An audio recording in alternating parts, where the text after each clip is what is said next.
नवी मुंबईतल्या या गावाचा देव 12 महिने समुद्रात राहतो आणि या गावात दिवाळीला अंगावर फटाके फोडले जातात। या गावाची स्टोरीज युनिक आहे, त्यासाठी हा व्हिडिओ पूर्ण बघा। तर या गावाचं नाव आहे दिवाळे गाव।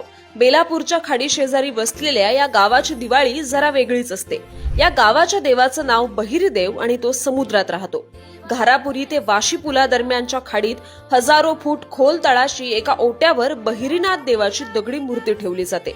वर्षभर पाण्याखाली असणाऱ्या या देवाला दिवाळे गावातील कोळी बांधव नरक चतुर्दशीला समुद्रातून वर काढतात आणि यासाठी विशेष शोध मोहीम घेतली जाते। देवाची मूर्ती मिळाल्यानंतर गावभर मोठा जल्लोष साजरा होतो। दिवाळे गावातील तांडेल कुटुंबियाकडून बहिरी देवाची पूजा केली जाते। भाऊबीज झाल्यानंतर ही मूर्ती पुन्हा समुद्रात विसर्जित केली जाते।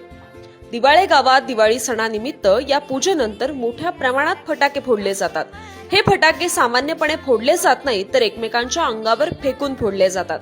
यात कपडे जळतात, जखमा होतात, पण कुणीही तक्रार करत नाही, कारण हे सगळं बहिरी देवाच्या आशीर्वादाचा भाग मानलं जातं। दिवाळे गावातील एका घरातून किमान 10 ते 15 हजारांचे फटाके उडवले जातात आणि एकूण गावाचा हिशेब केला तर 40 लाखांपेक्षा जास्त रुपयांचे फटाके अवघ्या 2.5 दिवसात फोडले जातात। हीच आहे दिवाळे गावाची अनोखी दिवाळी। तर या गावाची स्टोरी तुम्हाला माहित होती का? नक्की कमेंट करा।